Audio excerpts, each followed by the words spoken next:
Walang Pilipinong may iwan sa bagong Pilipinas. Yan ang isa sa mga pangako ni Pangulong Ferdinand R. Marcos Jr. sa ating mga kababayan. Kaya naman patuloy ang pagsisikap ng kanyang administrasyon para mapabuti ang pamumuhay ng bawat Pilipino sa loob at labas ng bansa. At ang pagsisikap na yan, nagbubunga na. Yan ang ulat ni Carlo Luis Candelaria.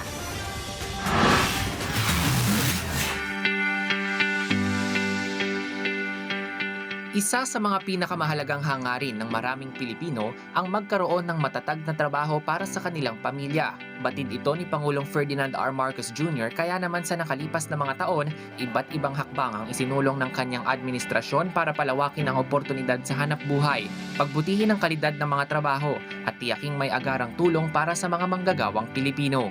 Magpupursige ang DOLE, DTI, DSWD, kasama pati ang DOT at mga kaugnay na ahensya sa paghahanap ng paraan at ng mga oportunidad para sa natitirang 4% ng ating puwersang manggagawa na hanggang ngayon ay walang trabaho. Pinalawak ng pamahalaan ang access ng mga Pilipino sa iba't ibang oportunidad sa trabaho sa pamamagitan ng regular na job fairs na isinasagawa ng mga ahensya tulad ng DOLE kung saan katuwang nila ang iba't ibang partners mula sa pribadong sektor at maging mga ahensya ng gobyerno. Mayroon ding mga malakihang job fair na isinagawa gaya ng Labor Day Job Fair kung saan 150,000 na trabaho ang inalok sa nasa 94 na job fair site sa buong bansa. Isa rin diyan ang mga trabaho agad job fairs na ginanap nitong nagdaang araw ng kalayaan sa iba't ibang panig ng bansa, kung saan umabot sa 200,000 ang local at overseas job vacancies ang binuksan. Kasabay nito, isinusulong din ng administrasyon ni Pangulong Marcos Jr. ang mga hakbang para matugunan ang problema sa job mismatch at maihanda ang mga Pilipino sa mga trabahong kailangan ng mga umuusbong na industriya. Kabilang dito ang pagpapalakas sa skills training at upskilling programs ng Technical Education and Skills Development Authority o TESDA na nag-aalok ng libreng technical vocational training sa iba't ibang larangan. Kabilang na ang mga libreng AI readiness training programs para maihanda ang mga Pilipino sa mga in-demand na trabaho. Sa harap ng mga pagsisikap na mapabuti ang pamumuhay ng mga Pilipino, umangat na sa upper middle income country status ang Pilipinas batay sa tala ng World Bank. Inaasahan ng pamahalaan na ang bagong klasifikasyon ay makahihikayat pa ng mas maraming investors at mas maraming negosyo na lilikha ng mas dekalidad na hanap buhay sa mga Pilipino at magpapatatag pa sa ating ekonomiya. Malaki rin ang inaasahang ambag ng mga bagong pamumuhunan at suporta sa mga micro, small at medium enterprises o MSMEs sa paglikha ng mas maraming trabaho sa iba't ibang bahagi ng bansa. After nearly 4 decades as a lower middle-income country since 1987, this milestone affirms that the economic policies that we have pursued over the past 4 years have been effective.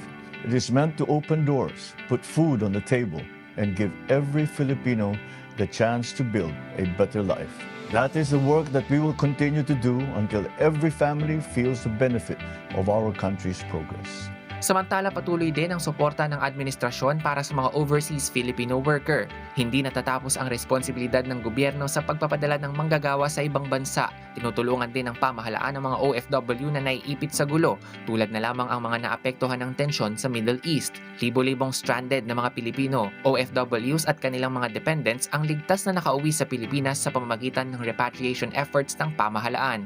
Naasistehan din maging ang mga Pinoy crew members ng mga barkong apektado ng tensyon at hantavirus. Samantala nitong Hunyo, 24 na Filipino workers na nakadetine sa Russia ang nakauwi sa bansa matapos personal na hilingin ni Pangulong Marcos Jr. kay Russian President Vladimir Putin ang pagpapalaya sa kanila.